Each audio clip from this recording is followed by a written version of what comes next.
Hello everyone, welcome back to biology class, and today we are again going to start about endocrine system, our chapter number 21. And in the last class we had seen about introduction of endocrinology, endocrine glands and other types of glands such as exocrine gland, mixed gland and their example. Now today we are going to start about most important endocrine gland, which is also known as master gland. ठीक है, that is pituitary gland. आज हम pituitary gland के बारे में पढ़ने वाले हैं, which is also known as master gland. इसको मास्टर ग्लैंड भी कहा जाता है. Why it is regarded as master gland, ये मैं अब आपको बताऊंगा. बिकॉज इट कंट्रोल और regulate secretion of different endocrine glands such as adrenal gland, thyroid gland, gonads, etc. ठीक है, ये जो पिट्यूटरी ग्लैंड है ये one of the most important endocrine gland. Why? Because it regulate secretion of different endocrine gland. That is the reason why it is regarded as master gland. Is it clear? इसको master gland क्यों कहते हैं ये हमने जाना. यहाँ पे pituitary gland को मास्टर ग्लैंड क्यों कहा जाता है ना, ये आपने जाना. क्योंकि ये सभी जितनी भी दूसरी एंडोक्राइन ग्लैंड्स हैं, एड्रिनल ग्लैंड है, हमारी जो गोनेट्स हैं और दूसरी ग्लैंड जैसे थायराइड ग्लैंड है, उन सभी से निकलने वाले जो हार्मोन है उनको रेगुलेट करती है. ठीक है, ये आपको समझ में आ गया होगा इसको मास्टर ग्लैंड क्यों कहते हैं. इसके बाद हम देखेंगे कि इसकी ओरिजिन कहाँ से होती है, इसका डेवलपमेंट कहाँ से होता है, ये सब हम देखने वाले हैं. तो it develop from ectoderm of embryo. किससे डेवलप होती है? एम्ब्रियो के एक्टोडर्म से ये डेवलप होती है. ठीक है, from where pituitary gland is developed?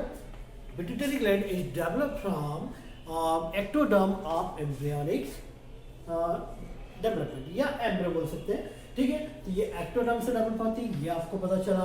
इसके बाद हम देखेंगे इसकी लोकेशन. ठीक है, where is situated pituitary gland. तो मैंने फर्स्ट लेक्चर में आपको बताया था कि जैसे पीनियल ग्लैंड है, हाइपोथैलेमस है और हमारी जो पिट्यूटरी ग्लैंड होती है ये ब्रेन में, हमारे जो ब्रेन जो रहता है वहाँ पे लोकेटेड रहती है. और नॉर्मली ये तीनों ग्लैंड्स जो है लगभग हमारी फोर ब्रेन में ही होती है ना. तो pituitary gland located on the ventral side of brain in the region of diencephalon. और डायंसिप्लान कहाँ पे है? डायंसिप्लान हमारे फोर ब्रेन में है. ठीक है, pituitary gland located on the ventral side of brain. ठीक है, जैसे हमने कल देखी थी ग्लैंड, पीनियल ग्लैंड जो कि डॉर्सल साइड पे थी और बेसल रीजन में थी हमारी हाइपोथैलेमस. तो pituitary gland located on the ventral side of brain in the region of diencephalon. तो जो हमने हाइपोथैलेमस कल देखा था उससे ही एक स्टॉक लाइक स्ट्रक्चर से ये अटैच होती है. जैसे ये हाइपोथैलेमस है, ये एक स्टॉक लाइक स्ट्रक्चर दिख रहा है. इस स्टॉक लाइक स्ट्रक्चर को बोलते हैं इन्फंडिबुलम और इस इन्फंडिबुलम स्टॉक लाइक स्ट्रक्चर से ये हमारी पिट्यूटरी ग्लैंड अटैच रहती है. ठीक है, it hang below the hypothalamus by a stalk like structure which is known as infundibulum. ये हाइपोथैलेमस के नीचे हैंग रहती है और स्टॉक लाइक स्ट्रक्चर जुड़ी होती है, इसको बोलते हैं इन्फंडिबुलम. ठीक है, तो आगे देखते हैं हम. Pituitary gland located on the ventral side of brain in the region of diencephalon. It lies in the cavity of sphenoid bone. ठीक है, ऑफ सेला टर्सिका. एक सेला टर्सिका नाम का एक वहाँ पे एक कैविटी होती है, वहाँ पे ये लोकेटेड होती है हमारी पिट्यूटरी ग्लैंड. और इसका शेप और साइज देखते हैं, ये आप डायग्राम देख रहे हैं. ये हाइपोथैलेमस है, ये स्टॉक लाइक स्ट्रक्चर है जिसको इन्फंडिबुलम कहते हैं. और ये पी शेप जो है, लार्ज पी शेप हमारी पिट्यूटरी ग्लैंड का शेप होता है. तो shape it is small reddish grey colour, small size के होते हैं, है ना. भले मास्टर ग्लैंड है लेकिन साइज इसकी स्मॉल होती है. और इसकी 0.5 ग्राम लगभग इसका वेट होता है. और कलर इसका होता है रेडिश ग्रे कलर का ये होता है. और कैसे होती है? राउंडेड होती है, लगभग पी शेप होती है, लार्ज पी शेप, मटर के दाने की तरह होती है. काफ़ी कुछ साइज मैंने बताया 0.5 ग्राम इसका साइज होता है. But it is larger in pregnant women. Pregnant women या प्रेग्नेंट लेडीज में इसकी साइज जो रहती है वो बढ़ जाती है. ठीक है, तो इतनी बातें आपने समझी पिट्यूटरी ग्लैंड के बारे में। इंट्रोडक्टरी पार्ट मैंने बताया पिट्यूटरी ग्लैंड जो है हमारी मास्टर ग्लैंड कहलाती है, और ये हमारे ब्रेन में ही होती है, डायंसिफिलॉन में। वहाँ पे एक सेला टर्सिका नाम का एक कैविटी होती है जहाँ पे ये होती है, और हाइपोथैलेमस के नीचे हैंग रहती है, टंगी हुई रहती है एक स्टॉक लाइक स्ट्रक्चर से, जिसको हम कहते हैं इन्फंडिबुलम। ठीक है, तो पी शेप इसका स्ट्रक्चर होता है, शेप होता है, 0.5 ग्राम इसका वेट होता है, और हमारे फोर ग्लैंड में डायंसिफिलॉन और हाइपोथैलेमस के पास में ये ग्लैंड हमारी होती है, और इसे हम मास्टर ग्लैंड कहते हैं। ठीक है, तो pituitary gland regardless master gland. ठीक, अब हम देखते हैं पिट्यूटरी ग्लैंड में कुछ पार्ट होते हैं। पिट्यूटरी ग्लैंड में कुछ पार्ट में इसको डिवाइड कर सकते हैं हम। क्या क्या पार्ट होते हैं? एक तो होता है इसका एंटेरियर लोब। ठीक है, pituitary gland is consist of 3 lobes. Pituitary gland जो होती है 3 लोब से बनी होती है। कितने लोब से बनी होती है भाई? 3 लोब। 3 लोब होते हैं इसमें, 3 पालियां होती हैं इसमें। देखते हैं आगे। ठीक है, तो pituitary gland consist of 3 lobe, anterior lobe, second है इंटरमीडिएट और मिडिल लोब, और थर्ड होता है पोस्टीरियर लोब। ठीक है, इज इट क्लियर? यहाँ तक आपको समझ में आ गया है? I hope you understand better. बहुत अच्छा से आपको समझ में आ गया होगा। ठीक है, तो चलिए देखते हैं पिट्यूटरी ग्लैंड के बेस में कितने लोब होते हैं। There are 3 lobe. ठीक है, कौन कौन से लोब्स होते हैं भाई? एक होता है anterior lobe, anterior lobe. Second होता है intermediate lobe, intermediate lobe, and third one is posterior lobe, posterior lobe. ठीक है, anterior and intermediate lobe is also known as adenohypophysis, adenohypophysis। ठीक है, इसको क्या होता है? एडिनोहाइपोफाइसिस बोलते हैं। बहुत ही इंपॉर्टेंट एमसीक्यू के लिए बनता है question. And posterior lobe is known as neurohypophysis, neurohypophysis. तो ये आपको याद रखना बहुत जरूरी है। एंटीरियर लोब और इंटरमीडिएट लोब को क्या कहते हैं? एडिनोहाइपोफाइसिस कहते हैं। And posterior lobe is also known as neurohypophysis. Objective में कई बार पूछा जाता है एमसीक्यू में। और ये जो एडिनोहाइपोफाइसिस है और न्यूरोहाइपोफाइसिस, तो एंटीरियर लोब और मिडिल लोब को मिला के एडिनोहाइपोफाइसिस कहा जाता है। ठीक है, फिर पोस्टीरियर लोब जो हमारा रहता है उसको न्यूरोहाइपोफाइसिस कहते हैं। दोनों पार्ट से डिफरेंट टाइप के हार्मोन सिक्रेट होते हैं, या यूँ कहेंगे एंटीरियर लोब से अलग निकलते हैं। बहुत सारे हार्मोन्स हैं, जैसे एसटीएच है, सोमेटोट्रॉपिक हार्मोन है, या उसको ग्रोथ हार्मोन भी बोलते हैं। थायराइड स्टिमुलेटिंग हार्मोन टीएसएच है, एसिडटीएच है। ठीक है, फिर जीटीएच है। तो ऐसे बहुत सारे हार्मोन कहाँ से निकलते हैं? एडिनोहाइपोफाइसिस से। उसमें एक एमएसएच भी होता है, मेलानोसाइट स्टिमुलेटिंग हार्मोन, और एक न्यूरोहाइपोफाइसिस रीजन रहता है। यहाँ से पोस्टीरियर लोब से 2 हार्मोन निकलते हैं, एक होता है वेसोप्रेसिन और एक होता है ऑक्सीटोसिन। ठीक है, तो इस तरह से इनसे हार्मोन्स निकलते हैं। अभी हम देखते हैं 1 बाय 1 करके क्या क्या हार्मोन्स हैं और उनके क्या क्या फंक्शन होते हैं। ठीक है, तो मैं यहाँ पे लिख देता हूँ पहले तो हार्मोन्स क्या क्या रिलीज हो रहे हैं एंटीरियर लोब से शॉर्ट में, फिर इनको हम डिटेल देखेंगे इनके फंक्शन। एक तो होता है सोमेटोट्रॉपिक हार्मोन एसटीएच, या इसको जीएच भी बोलते हैं, ग्रोथ हार्मोन। एक होता है टीएसएच, थायराइड स्टिमुलेटिंग हार्मोन। ठीक है, फिर एक होता है एसिडटीएच, एडिनोकॉर्टिकोट्रॉपिक हार्मोन। एक होता है जीटीएच, गोनाडोट्रॉपिक हार्मोन, और एक होता है एमएसएच, मेलानोसाइट स्टिमुलेटिंग हार्मोन। ये सब कहाँ से निकल रहा है? हमारे एडिनोहाइपोफाइसिस रीजन से स्टिमुलेट हो रहा है। कौन कौन सा हार्मोन भाई? एसटीएच सोमेटोट्रॉपिक हार्मोन या growth hormone, thyroid stimulating hormone TSH, adrenocorticotropic hormone ACTH, और एक होता है जीटीएच गोनाडोट्रॉपिक हार्मोन। ठीक है, एक एलटीएच भी होता है लेक्टोट्रॉपिक हार्मोन, और एमएसएच मेलानोसाइट स्टिमुलेटिंग हार्मोन। ठीक है, इसके बाद पोस्टीरियर लोब से 2 हार्मोन निकलते हैं। यहाँ से 2 हार्मोन निकलते हैं। एक होता है ऑक्सीटोसिन, या पहले हम वेसोप्रेसिन लिख लेते हैं, वेसोप्रेसिन, और एक होता है सेकेंड हार्मोन जो रहता है उसका नाम है ऑक्सीटोसिन। तो ये हार्मोन्स हैं कुछ, या पिटोसिन भी बोलते हैं इसको एडीएच भी बोलते हैं, एंटी डाययूरेटिक हार्मोन, और इसको बोलते हैं पिटेसिन, ठीक है, ये इनके दूसरे नाम है। तो इस तरह से पिट्यूटरी ग्लैंड बहुत ही इंपॉर्टेंट ग्लैंड है एंडोक्राइन ग्लैंड में, और पहले मैंने सोचा था इसका आपको नोट्स दे दूंगा, लेकिन काफ़ी इंपॉर्टेंट है, थोड़ा समझाना जरूरी है आपको, है ना। तो एंटीरियर लोब, इंटरमीडिएट लोब और पोस्टरल लोब, ये तीन पार्ट है। Anterior lobe and intermediate lobe are collectively known as adenohypophysis, and posterior lobe is regarded known as neurohypophysis. both part of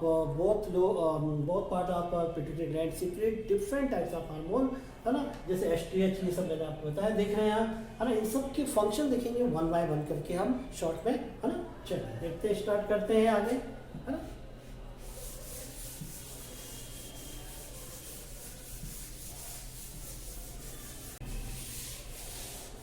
चलिए वन बाय वन करके इन hormones के हम function देखेंगे, ठीक है। तो चलिए हेडिंग डालते हैं हम, hormone secreted from, hormones and their function, hormones and their function secreted from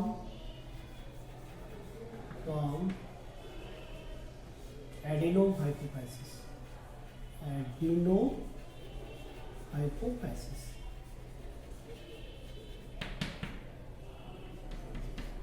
ठीक है। तो सबसे पहले हम देखेंगे एसटीएच, सबसे पहले क्या देखेंगे, एसटीएच, इसका फुल फॉर्म बताऊंगा और फिर इसका फंक्शन बताऊंगा, ठीक है। तो एसटीएच का फुल फॉर्म होता है somatotropic, somatotropic hormone, somatotropic hormone, also known as growth hormone, ठीक है, जीएचवी के नाम से भी जाना जाता है। तो सोमेटोट्रोपिक हार्मोन जो होता है इसको ग्रोथ हार्मोन कहते हैं, और ये सोमेटोट्रोपिक हार्मोन जो रहता है, हमारी जो ग्रोथ होती है, सोमेटोट्रोपिक हार्मोन,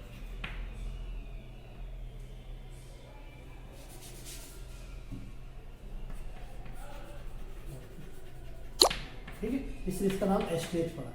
तो STH also known as growth hormone, it regulate growth of human being, ठीक है, ह्यूमन बीइंग की ग्रोथ को रेगुलेट करता है, इसलिए इसको ग्रोथ स्टिमुलेटिंग हार्मोन या सोमेटोट्रोपिक स्टिमुलेटिंग हार्मोन कहते हैं, ठीक है। और ये पिट्यूटरी ग्लैंड से सीक्रेट होने वाला one of the most important hormone है। सेकंड हम देखेंगे, इसका नाम है थायराइड स्टिमुलेटिंग हार्मोन, TSH, ठीक है। सेकंड का क्या नाम है, थायराइड, इसका नाम है TSH, थायराइड स्टिमुलेटिंग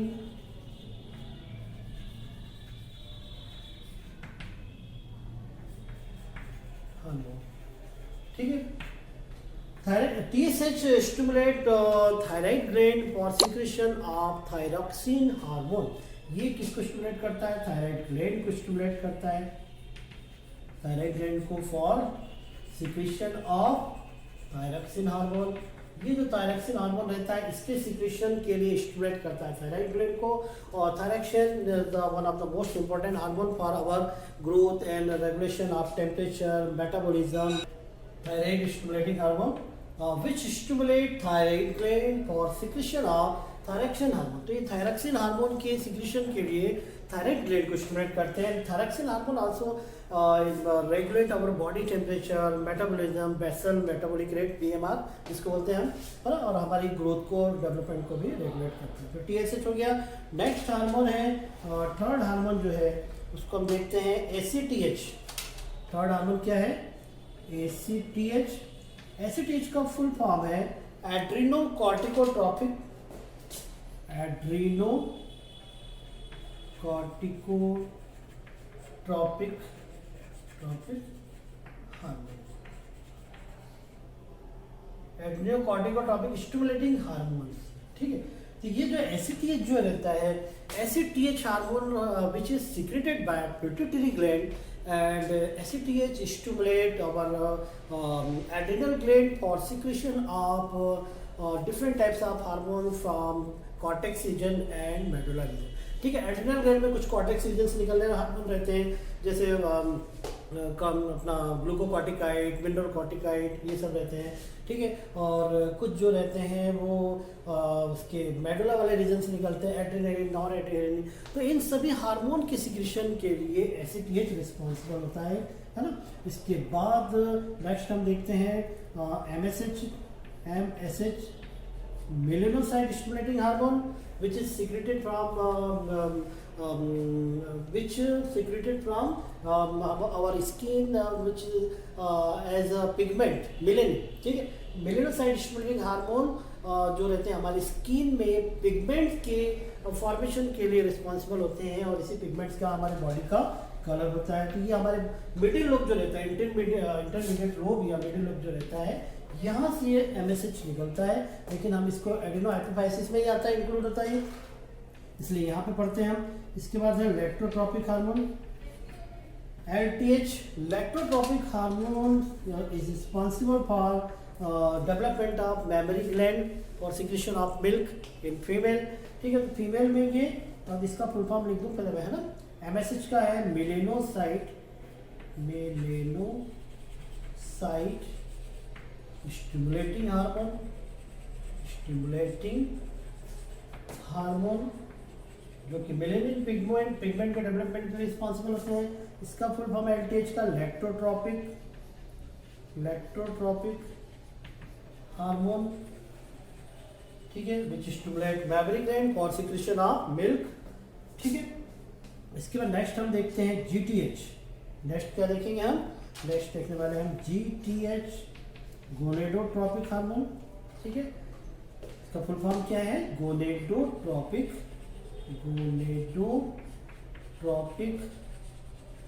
हार्मोन, ठीक है। गोनेडोट्रोपिक हार्मोन जो रहते हैं ये हमारे गोनेट्स को, यहाँ पे मैंने आपको बताया था जीटीएच गोनेडोट्रोपिक जो हार्मोन रहते हैं हमारे गोनेट्स को, मतलब हमारे जो गोनेट्स जो रहते हैं रिप्रोडक्टिव ऑर्गन्स रहते हैं, वहाँ से भी कुछ हार्मोन निकलते हैं, ठीक है।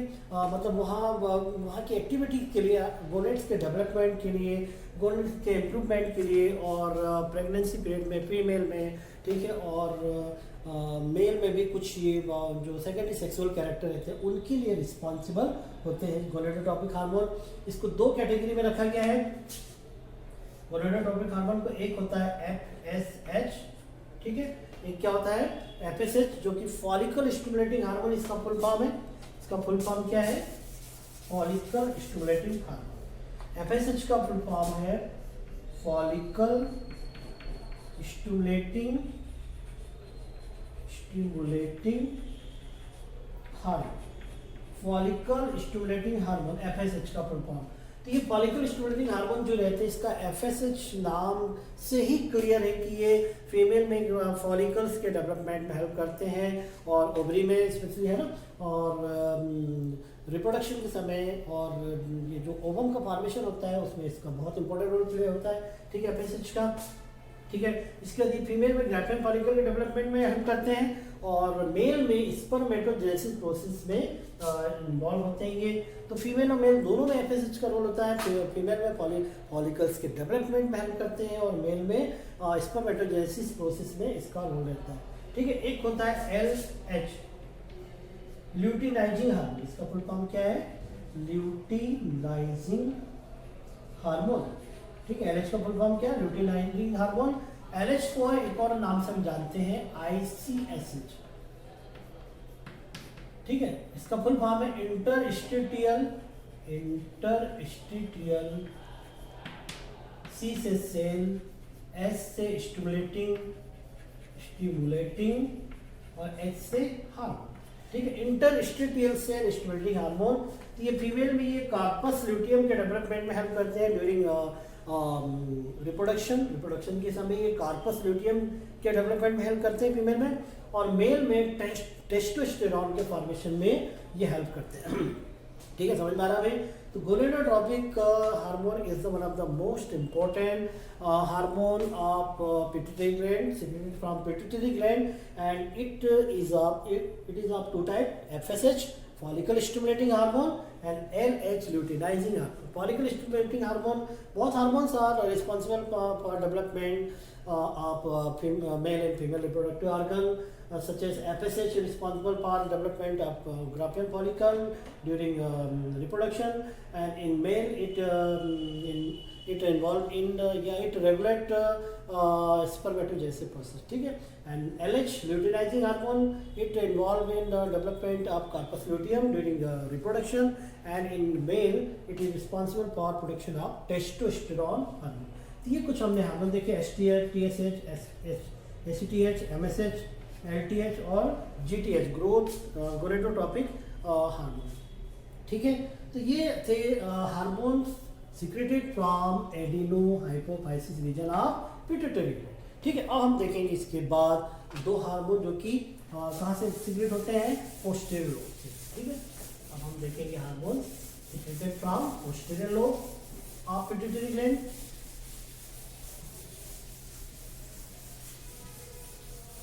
ठीक है. ये जितने भी हार्मोन थे ये एडिनो हाइपोफाइसिस से निकले थे. क्या क्या नाम था इनका भाई? इनका नाम था STH सोमेटोट्रोपिक हार्मोन, फिर हमने देखा TSH thyroid stimulating hormone, next हमने देखा ACTH एड्रेनोकॉर्टिकोट्रोपिक हार्मोन, और फिर हमने देखा LTH लैक्टोट्रोपिक हार्मोन जो कि मैमरी ग्लैंड के डेवलपमेंट के रिस्पॉन्सिबल थे. नेक्स्ट हमने देखा लैक्टोट्रोपिक हार्मोन, है ना, और फिर हमने देखा MSH मेलानोसाइट स्टिमुलेटिंग हार्मोन, और एक हमने देखा था GTH गोनेडोट्रोपिक हार्मोन जो कि बहुत ही इंपॉर्टेंट हार्मोन था रिप्रोडक्टिव ऑर्गन के डेवलपमेंट के लिए. तो ये तो हमने देख लिया क्या हमारे पिट्यूटरी ग्लैंड के एडिनो हाइपोफाइसिस से निकलने वाले हार्मोन. अब देखेंगे हार्मोन्स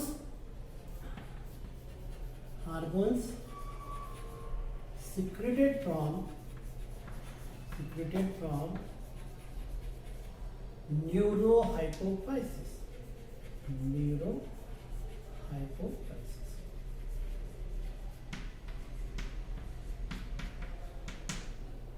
ठीक है, hormone secreted from neurohypophysis. Posterior lobe से निकलने वाले posterior lobe of pituitary gland, है ना, उनसे निकलने वाले हार्मोन्स कौन कौन से हार्मोन है वो देखते हैं. फर्स्ट हार्मोन यहाँ पे वेसोप्रेसिन,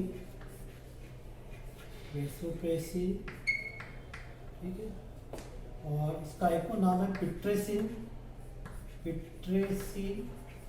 ठीक है. एक और नाम इसका ADH को फुल फॉर्म है एंटी डायूरेटिक हार्मोन,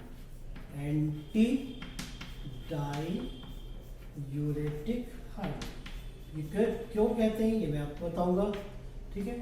एक तो ये हार्मोन हो गया. सेकंड हार्मोन होता है ऑक्सीटोसिन. सेकंड हार्मोन क्या है? ऑक्सीटोसिन, और आल्सो नोन एज पिटोसिन. इसको होता है पिटोसिन, ठीक. ये पिट्रेसिन कहलाता है और ये पिटोसिन कहलाता है, ठीक है. तो ये दो हार्मोन होते हैं यहाँ पे. आगे देखते हैं हम ऑक्सीटोसिन और पिटोसिन, ठीक है. वेसोप्रेसिन या पिट्रेसिन या ADH क्यों कहते हैं ये हम देखते हैं. एंटीडायरेटिक हार्मोन, ठीक है. तो वेसोप्रेसिन का क्या फंक्शन होता है? तो vasopressin are involve in absorption of water, ठीक. इसका फंक्शन क्या होता है? It helps in absorption of water, water को रेगुलेट करते हैं या वाटर का एब्जॉर्प्शन करते हैं, and it regulate osmoregulation process, ठीक है. तो ये वेसोप्रेसिन हार्मोन जो रहते हैं बहुत ही इंपॉर्टेंट रोल प्ले करते हैं हमारी बॉडी में. और ये हार्मोन क्या करता है कि हमारे बॉडी में जो एक्स्ट्रा वाटर रहता है या जो दूसरे ऑर्गेनिज्म रहते हैं वर्टिब्रेट, उनमें ये क्या करता है, ये वाटर के एब्जॉर्प्शन हेल्प करता है. जो एक्सेस अमाउंट जो वाटर है उसको ऑस्मो रेगुलेशन प्रोसेस के थ्रू रेगुलेट करता है. ऑस्मो रेगुलेशन मतलब ऑस्मोसिस की प्रोसेस के थ्रू वाटर को बैलेंस करना, रेगुलेट करना, ठीक है. ये हार्मोन हमारी बॉडी में जैसे ही हम हमारा डाइजेशन प्रोसेस चलता रहता है तो वाटर के एब्जॉर्प्शन जब होता है तब ये हेल्प करते हैं। फिर हमारी किडनी में भी जब नेफ्रॉन में जो प्रोसेस चलती रहती है अल्ट्राफिल्ट्रेशन उसके बाद एब्जॉर्प्शन, वहाँ पे भी ये हार्मोन रिलीज होते हैं एब्जॉर्प्शन प्रोसेस में वेसोप्रेसिन, और वहाँ पे एक्सेस अमाउंट जो वाटर रहता है उसको एब्जॉर्ब करने में हेल्प करते हैं। ठीक है, और इसका एक और नाम है ADH, anti diuretic hormone. Why vasopressin is known as ADH? ADH का फुल फॉर्म होता है anti diuretic hormone. Anti diuretic hormone का मतलब क्या होता है? देखिए डाई, सबसे पहले आपको यहाँ पे डायूरेटिक का मतलब समझना है, या डायूरेटिक या डायूरेसिस एक प्रोसेस होती है।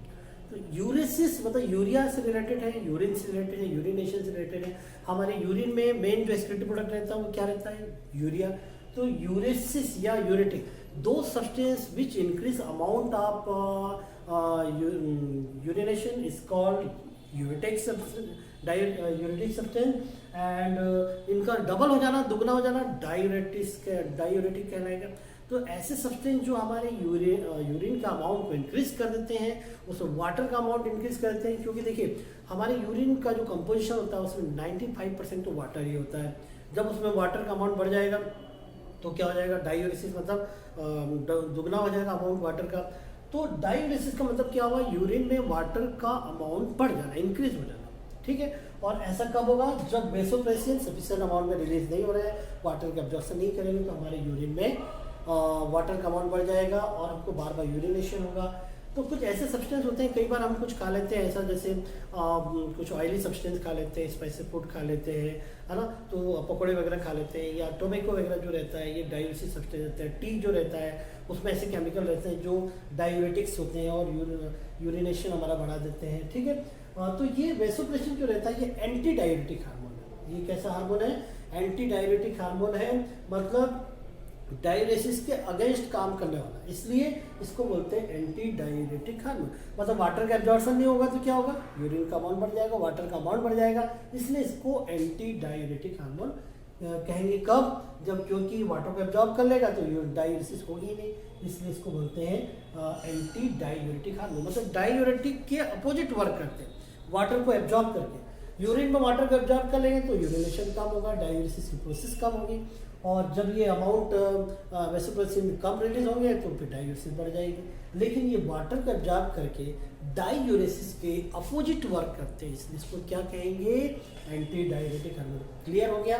कई बार पूछा जाता है क्वेश्चन, बहुत ही important, why vasopressin regarded as known as anti diuretic hormone. तो आप बताएंगे vasopressin help in involve in absorption of water, so it decrease amount of water in urine and it act as anti diuresis process, that is the reason why vasopressin is called as anti diuretic hormone. याद रखिएगा। इसके बाद oxytocin, तो oxytocin is a important uterus contracting hormone.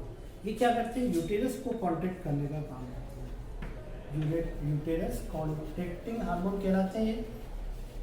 Uterus को contract करते हैं, और it also involve in motility of uterus, motility of uterus.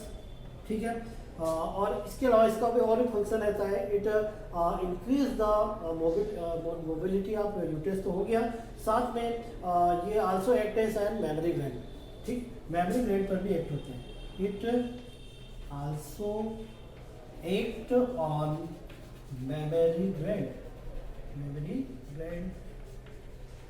ठीक है, तो ये तो था पिट्यूटरी ग्लैंड सीक्रेट होने वाले हार्मोन। हमने पोस्टर एंटेरियर लोब और पोस्टर लोब से सीक्रेट होने वाले हार्मोन देखे। फटाफट फिर से रिवाइज करा देता हूँ मैं। एंटेरियर लोब से क्या क्या हार्मोन निकले थे? STH somatotropic hormone, thyroid stimulating hormone TSH, adrenocorticotropic hormone ACTH, फिर हमने देखा था MSH melanocyte stimulating hormone, LH LTH lactotropic hormone, फिर हमने देखा जीटीएच गोनेडोट्रोपिक हार्मोन। ठीक है, ये सब हार्मोन्स निकले थे कहाँ से? एंटेरियर लोब से। And there are 2 hormones secreted from posterior lobe और neurohypophysis region of pituitary lobe, और वेसोप्रेसिन और ऑक्सीटोसिन ये 2 हार्मोन है। ये वाटर के एब्जॉर्प्शन में हेल्प करते हैं, और ये फीमेल में स्पेशली वर्क करते हैं ड्यूरिंग प्रेगनेंसी। तो यूटेरस कॉन्ट्रैक्टिंग हार्मोन ड्यूरिंग कब? ये चाइल्ड बर्थ के समय ये यूटेरस को कांटेक्ट करते हैं ड्यूरिंग चाइल्ड बर्थ। ठीक है, तो चाइल्ड बर्थ के समय ऑक्सीटोसिन ये रिलीज होते हैं और फीमेल में इसका इंपॉर्टेंट रोल प्ले होता है चाइल्ड बर्थ के समय। ठीक है, आगे सब में तो ये यहाँ पे पिट्यूटरी ग्लैंड फिनिश हो जाता है। इसके बाद हम नेक्स्ट लेक्चर में देखेंगे थायराइड ग्लैंड, एड्रेनल ग्लैंड, दो इंपॉर्टेंट ग्लैंड हम देखने वाले हैं। इसके बाद बहुत ही इंपॉर्टेंट ग्लैंड और उनसे सीक्रेट हो रहा है हार्मोन और उनके फंक्शन। अब ये जितने भी हार्मोन्स थे इनके जो भी फंक्शन है, अब यदि इनकी डिफिशियंसी हुई, यदि कम लेस सीक्रेट होते हैं तो भी डिफिशियंसी कॉज करेंगे, डिफिशियंसी सिंड्रोम कॉज करेंगे, है ना, डिसीज कॉज करेंगे। और इनकी यदि हाइपर एक्टिविटी हो जाती है, बढ़ जाती है, इनका लेवल बढ़ जाता है। भाई कोई भी चीज़ कम या ज़्यादा दोनों कंडीशन हार्मफुल रहती है। तो यदि इन हार्मोन्स का सिक्रेशन कम होगा नॉर्मल से तो भी हमको डिसीज हो जाएगी, और ज़्यादा होगा तो भी डिसीज हो जाएगी। ठीक है, बहुत सारी डिसीज होती हैं, जैसे ग्रोथ हार्मोन की डिफिशियंसी से यदि हाइपर एक्टिविटी हो गई है तो बच्चों में डिसीज हो जाएगी। ठीक है, एक बहुत ही पॉपुलर डिसीज़ है जिसमें बच्चे की हाइट रुक जाती है, उसकी ग्रोथ रुक जाती है। ठीक है, डॉर्फिज्म होता है, और यदि हाइट ज़्यादा सीक्रेट हो जाता है तो ग्रोथ ज़्यादा हो जाती है, जाइजेंटिज्म, है ना, दानों जैसा उसका शेप हो जाता है चाइल्ड में, और एक एक्रोमेगली जो कि एडल्ट में होती है। तो इस तरह से बहुत सारे डिसीज हम देख सकते हैं इसमें, इनकी डिफिशियंसी से, कमी से, हाइपर एक्टिविटी और हाइपर एक्टिविटी से। तो मेरा कहने का मतलब ये है, आप समझ रहे होंगे अच्छे से कि ये हार्मोन्स लेस अमाउंट में सीक्रेट होते हैं, हाइपो एक्टिविटी होती है तो भी डिसीज कॉज करेंगे, और हाइपर एक्टिविटी यदि होती है, हाइपर सिक्रेशन होता है तो भी डिसीज कॉज करेंगे। ठीक है, तो नेक्स्ट लेक्चर में देखते हैं हम ये कुछ डिसीज वगैरह देखेंगे, और थायराइड और एड्रेनल ग्लैंड और उनसे निकलने वाले सीक्रेट होने वाले हार्मोन्स के बारे में देखेंगे। मिलते हैं नेक्स्ट लेक्चर में, इसको रिवाइज कर लीजिएगा और क्या क्या हार्मोन्स उनके नाम नोट करके देखिएगा, लिख के देखिएगा। ठीक है, थैंक यू।